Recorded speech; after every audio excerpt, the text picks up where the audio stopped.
আসসালামু আলাইকুম, welcome to spicy বং।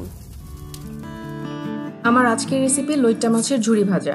এই খাবারটি গরম ভাতের সাথে খেতে দারুণ লাগে। তবে যারা ডায়েট করছেন তাদের উদ্দেশ্যে বলি, লইট্টা মাছের ঝুরি ভাজা কিন্তু লাল আটা রুটির সাথেও খেতে খুব ভালো লাগে। হয়তো ভাবছেন তাহলে কি ময়দার রুটির সাথে খেতে ভালো লাগবে না?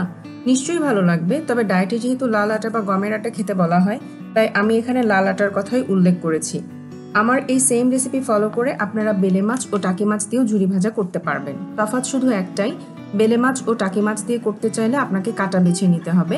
তবে লইট্টা মাছের ক্ষেত্রে কাঁটা বেছে নেওয়ার কোনো ঝামেলা নেই, কারণ লইট্টা মাছে কোনো কাঁটা হয় না। আমার রান্না ভালো লাগলে আমার চ্যানেল সাবস্ক্রাইব করুন, আসবো আরও অনেক রান্না নিয়ে। এবার চলুন দেখে নিই লইট্টা মাছের ঝুরি ভাজা করতে কি কি লাগছে লইট্টা মাছ। আমি মাছগুলো ছোট ছোট করে কেটে নিয়েছি এবং ধুয়ে পানি ঝরিয়ে নিয়েছি। এছাড়াও লাগছে আদা বাটা, রসুন বাটা, ধনে গুঁড়া, জিরা গুঁড়া, মরিচ গুঁড়া, হলুদ, লবণ, পেঁয়াজ, কাঁচামরিচ, ধনেপাতা ও তেল। এবার প্রণালীতে চলে যাই। মাছে আমি এখন একে একে সব মশলাই দিয়ে দিব। দিচ্ছি মরিচ গুঁড়া, হলুদ, ধনে গুঁড়া, জিরা গুঁড়া, রসুন বাটা, আদা বাটা ও স্বাদ মতো লবণ। এবার এই মশলাগুলোকে আমি মাছের সাথে মাখিয়ে সেদ্ধ করার জন্য চুলায় বসিয়ে দিব। মাছ সেদ্ধ হয়ে গেলে পরবর্তী স্টেপে চলে যাই। প্যানে পরিমাণ মতো তেল দিলাম। তেল গরম হয়ে গেলে দিয়ে দিচ্ছি কুচনো পেঁয়াজ ও ফালি করা কাঁচামরিচ। এবার আমি এই পেঁয়াজ মরিচ হালকা ভেজে নিব। পেঁয়াজে আমি লবণ বা কোনো মশলা দিচ্ছি না, যেহেতু মাছটা আগেই আমি লবণ ও প্রয়োজনীয় সব মশলা দিয়ে সিদ্ধ করে নিয়েছি। মাছটা শুধু হলুদ দিয়ে সিদ্ধ করে সব রকম মশলা এই পেঁয়াজ ভাজার সময়ও দেওয়া যেতে পারে, তবে প্রয়োজনীয় সব মশলা মাছটা সিদ্ধ করে নেওয়ার সময় দেওয়াটাই আমার বেশি পছন্দ, কারণ মশলাগুলো তাহলে মাছের ভেতরে ভালোভাবে আগেই ঢুকে যায়। এখানে আমি 1 কেজি পরিমাণ মাছে প্রায় 2 কাপের একটু বেশি পেঁয়াজ ব্যবহার করেছি। মাছের ঝুরি ভাজার এই রেসিপিতে পেঁয়াজ একটু বেশি দিলেই ভালো লাগে, আর ঝাল দিবেন আপনার পছন্দ মতো।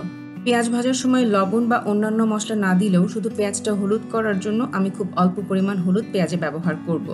খেয়াল রাখবেন হলুদ যাতে বেশি হয়ে না যায়, তাহলে খেতে খারাপ লাগবে, কারণ মাছে আগেই হলুদ দেওয়া ছিল। পেঁয়াজ লাল লাল করে ভাজার কোনো প্রয়োজন নেই, যেহেতু আমি এই ঝুরি ভাজা হালকা ব্রাউন করে ভেজে নামাবো। যেহেতু পেঁয়াজটা ভেজে হালকা নরম হয়ে এলেই আমি সিদ্ধ করে রাখা মাছটা দিয়ে দিব। মাছ ব্রাউন হতে হতে মাছের সাথে সাথে পেঁয়াজও ভাজা হয়ে যাবে। আর নামানোর আগে অবশ্যই লবণটা চেক করে নামাবেন। আমি আগেই বলেছিলাম পেঁয়াজটা আমি লাল লাল করব না, হালকা নরম হয়ে এলেই সেদ্ধ করে রাখা মাছটা দিয়ে দিব। পেঁয়াজটা নরম হয়ে এসেছে, এবার মাছটা দিয়ে দিব। এই মাছটা সিদ্ধ করার সময় পানি দেওয়ার কোনো প্রয়োজন নেই, কারণ রান্না করার আগে মাছ ধুয়ে পানি ঝরিয়ে নিলেও রান্না করার সময় পানি না দিলেও মাছটা থেকে প্রচুর পানি বের হবে এবং তা দিয়েই মাছ সিদ্ধ হয়ে যাবে।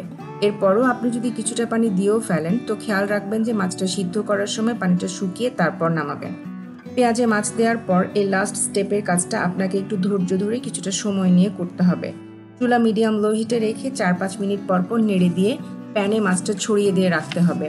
এভাবে বারবার ভাজতে ভাজতে যখন হালকা ব্রাউন কালার হয়ে একদম ঝরঝরে হয়ে আসবে, তখন ধনেপাতা দিয়ে নামাতে হবে।